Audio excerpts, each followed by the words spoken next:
کیا امبانی کا گھر وقف کی زمین پر ہے؟ کیا امبانی نے وقف کی زمین کو اونے پونے دام میں خریدا تھا؟ کیا وقف کی زمین کو غیر قانونی طور پر امبانی سے بیچ دیا گیا؟ کیا یتیم خانے کی زمین پر قائم ہے امبانی کا شاندار محل؟ اور کیا وقف بل کی منظوری امبانی کو راحت پہنچانے کے لیے ہو گئی تھی ضروری؟ یہ سب ایسے سوالات ہیں جو وقف ترمیمی بل کی منظوری کے بعد سے پوچھے جا رہے ہیں۔ ایسے میں جاننا آپ کا حق ہے کہ سچائی کیا ہے۔ دراصل مکیش امبانی کی ممبئی میں واقع رہائش گاہ اینٹیلیا کے بارے میں یہ دعویٰ کیا جا رہا ہے کہ یہ وقف کی زمین پر تعمیر کی گئی ہے۔ اس پر کافی عرصے سے بحث بھی خوب ہو رہی ہے، لیکن آج اس معاملے کی سچائی اور عدالتی کارروائی کی پوری تصویر یہاں صاف ہونے والی ہے۔ پھر آپ کو اندازہ ہو جائے گا کہ مودی سرکار نے اپنے خاص دوست کے گھر کو بچانے کے لیے وقف بل میں ترمیم کیا ہے یا پھر مسلمانوں کی بھلائی کے لیے۔ اینٹیلیا، جو کہ دنیا کی سب سے مہنگی نجی رہائش گاہوں میں سے ایک ہے، ممبئی کے پوش علاقے الٹاماؤنٹ روڈ پر واقع ہے۔ یہ 27 منزلہ عمارت تقریباً 4532 مربع میٹر کے رقبے پر پھیلی ہوئی ہے۔ اس زمین کا اصل مالک ایک خیریہ ادارہ جس کا نام کریم بھائی ابراہیم خواجہ اناتھالیہ ٹرسٹ تھا، جو ایک یتیم خانہ چلاتا تھا۔ جولائی 2002 میں اس زمین کو ریلائنس انڈسٹریز کے سربراہ مکیش امبانی کی کمپنی کو 210.5 ملین روپے یعنی 2 کروڑ 10 لاکھ میں بیچ دیا گیا۔ اس فروخت کو مہاراشٹر کے چیریٹی کمشنر نے منظور کیا تھا، تاہم مہاراشٹر اسٹیٹ بورڈ آف وقف نے اس فروخت کو چیلنج کیا اور دعویٰ کیا کہ یہ زمین وقف کی ملکیت ہے جو ایک اسلامی خیریہ ادارے کے تحت رجسٹرڈ تھی۔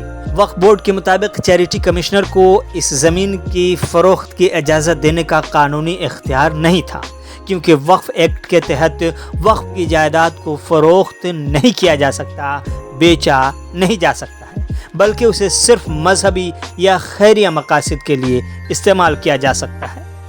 اب اس دعوے کی سچائی کیا ہے، اس کو بھی جان لیتے ہیں۔ اس دعوے کی سچائی کا تعین کرنے کے لیے کچھ چیزوں کو جاننا انتہائی ضروری ہے۔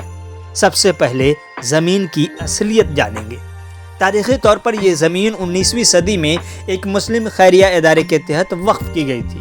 دستاویزات یعنی ڈاکومنٹس کے مطابق اسے یتیموں کی فلاح و بہبود کے لیے وقف کیا گیا تھا۔ وقف ایکٹ 1995 کے تحت ایک بار جب کوئی جائیداد وقف ہو جاتی ہے تو اس کی ملکیت مستقل طور پر خیریہ مقاصد کے لیے مختص ہو جاتی ہے اور اسے فروخت کرنا، بیچنا یا منتقل کرنا ممکن نہیں ہے اور ایسا نہیں کیا جا سکتا۔ یہ باضابطہ طور پر وقف ایکٹ 1995 کہتا ہے۔ فروخت کا اب پروسیس کیا ہے، جو پرچیزنگ پروسیس تھا اس کے بارے میں جاننا بھی ضروری ہے۔ 2002 میں زمین کی فروخت کے وقت اسے وقف بورڈ سے منظوری کے بغیر ہی چیریٹی کمشنر کے ذریعے فروخت کیا گیا۔ وقف بورڈ نے اسے غیر قانونی قرار دیا کیونکہ ان کا موقف تھا کہ چیریٹی کمشنر کے پاس ایسی جائیداد کے فروخت کرنے یا بیچنے کا اختیار نہیں ہے۔ اس کے علاوہ فروخت کی قیمت کو بھی غیر منصفانہ طور پر کم بتایا گیا، کیونکہ اس وقت اس علاقے میں زمین کی جو مارکیٹ ویلیو تھی وہ اس سے کہیں زیادہ تھی۔ اب آتے ہیں لیگل پروسیس میں۔ قانونی جو تنازع ہے اس میں اب کہاں تک معاملہ پہنچا ہے۔ وقف بورڈ نے اس فروخت کے خلاف 2004 میں بمبئی ہائی کورٹ میں درخواست دائر کی، جس میں کہا گیا کہ اینٹیلیا کی تعمیر غیر قانونی ہے اور زمین کو وقف بورڈ کے حوالے کیا جائے۔ اس کے جواب میں ریلائنس کا موقف تھا کہ انہوں نے زمین قانونی طور پر خریدی ہے اور تمام ضروری منظوریاں حاصل کرنے کے بعد ہی خریدی ہے۔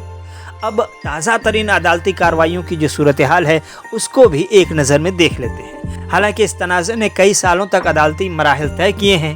2004 میں وقف بورڈ نے سب سے پہلے بمبئی ہائی کورٹ میں درخواست دائر کی، جس میں زمین کی فروخت کو منسوخ کرنے اور اسے وقف کی ملکیت تسلیم کرنے کی درخواست کی گئی تھی۔ 2007 میں بمبئی ہائی کورٹ نے ابتدائی طور پر وقف بورڈ کے دعوے کو مسترد کر دیا اور یہ کہا کہ فروخت قانونی طور پر مکمل ہوئی ہے، تاہم وقف بورڈ نے اس فیصلے کے خلاف اپیل دائر کر دی۔ اب آتے ہیں 2011 میں